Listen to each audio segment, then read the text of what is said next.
Okay, our today's topic is reading, so I'll discuss about it. The hippopotamus is the third alert general and animal. Jadi hippopotamus itu kuda Nil.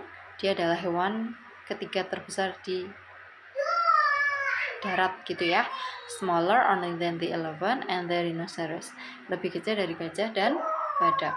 Its name comes from two Greek words which mean river horse, yang namanya itu dari dua kata yang berarti horse, kuda, river, Nil, kuda Nil gitu ya.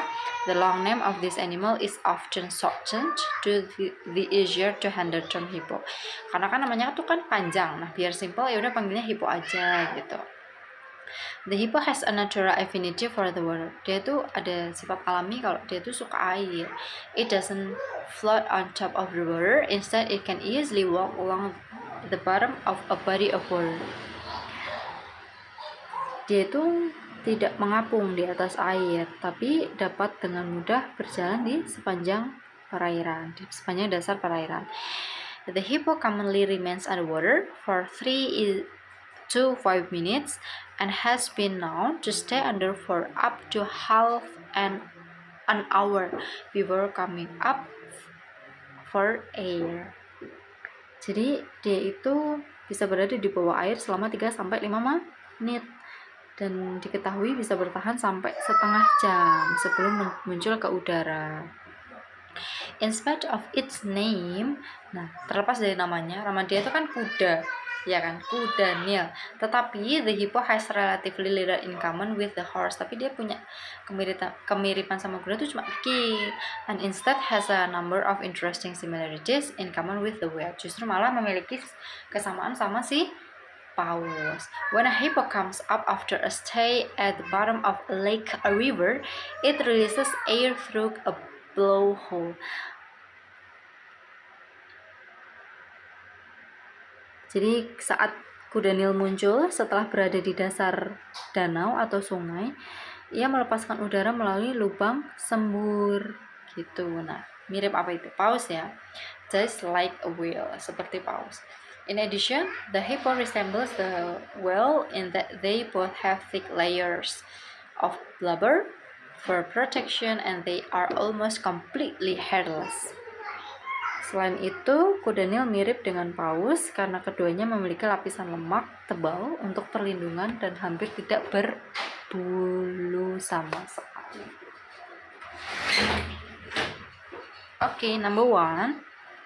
The topic of this passage is, kalau misalkan teksnya seperti ini, berarti bacaannya berisi apa nih topiknya? Jawabannya adalah C, the characteristic of the hippo.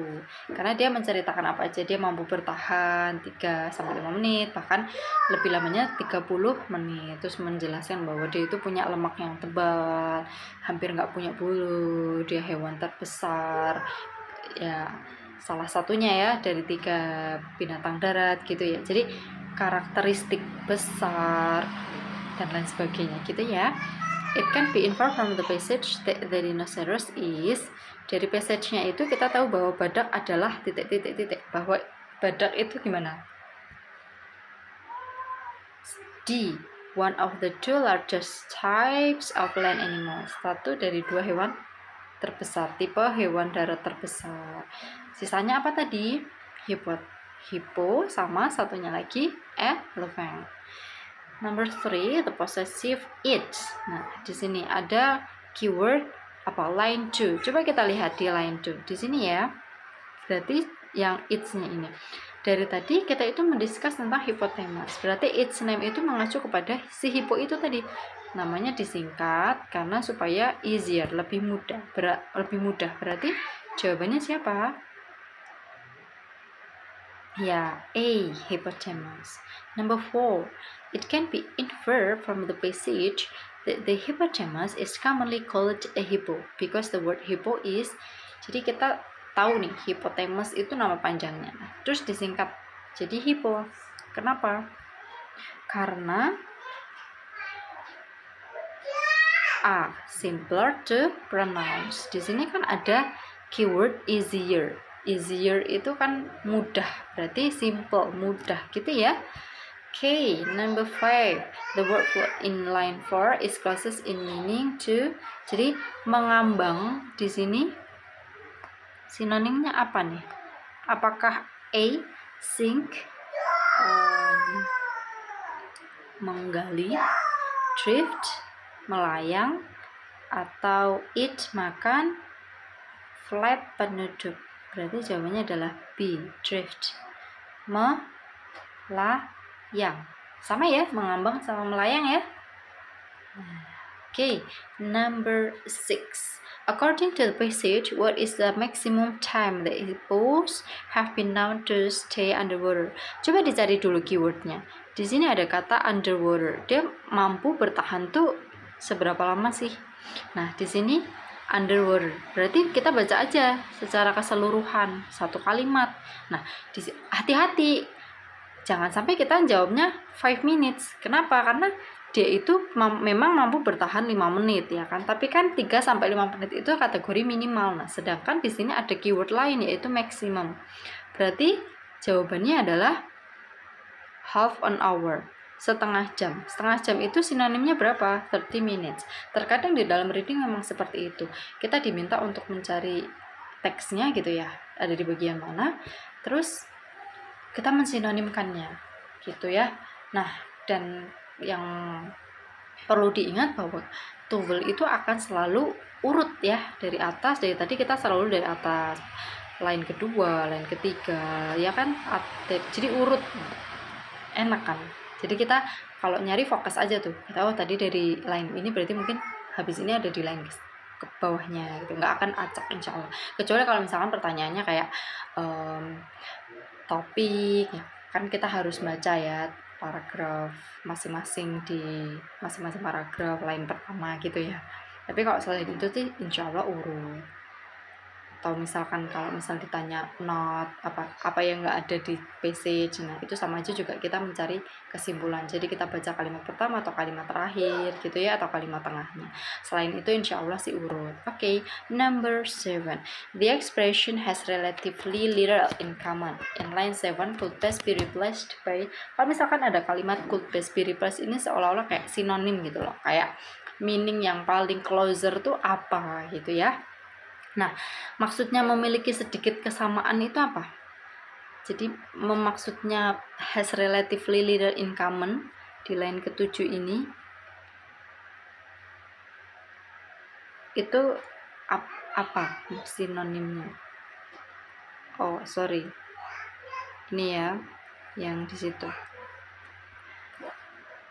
Berarti kalau misalkan memiliki sedikit kemiripan, jawabannya adalah D, memiliki sedikit persamaan. Kalau di TOEFL harus banyak-banyak menghafal sinonim. Jadi kalau misalkan lagi nemu kata baru, sinonim, langsung aja dicatat di buku. Number 8. The passage states that one way in which a hippo is similar to a whale is that bla bla bla bla bla. Jadi mana yang menyatakan kalau kuda nil itu mirip sama ikan paus? Nah, coba dicari. Ada kata whale, ya kan? Ada kata similar. Maka di sini ada kata whale, terus ada similar. Nah, berarti ada di sekitar sini jawabannya. Ternyata di sini juga ada. Nggak apa-apa kalau misalnya nemu 2 gitu, dibaca aja. Karena ternyata jawabannya juga nggak jauh-jauh kok dari situ. Ketemunya di mana? Di sini. It release air through a blowhole. Jadi dia itu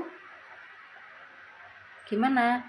Mengeluarkan udara di lubang sembur. Ada nggak jawabannya? Oh, ada. They both have blowholes. Keduanya mempunyai lubang sembur. Oke, number 9. Ada kata blubber di line ke-10. Line ke-10 di sini blubber sinonimnya apa nih? Layers of blubber. Mereka itu punya lapisan lemak. Sinonim dari lemak kita sering banget ya ketemu ini ya. Fat, lemak. Number 10. The passage states that the hippo doesn't bla bla bla. Kalau ditanya seperti ini hati-hati. Ini kan menanyakan tidaknya. Nah, tadi hippo suka air nggak? Suka. Centang aja dulu. Resemble the whale. Menyerupai ikan paus. Sama. C. Have a protective clothing. Mempunyai lapisan pelindung. Ya, dia punya lemak ya. Berarti jawabannya yang D. Di sini dia bilang have much hair. Apakah benar mereka atau hippo itu punya banyak rambut? Di sini dikatakan bahwa hairless. Berarti bukan much hair. Salah. Jawabannya adalah D.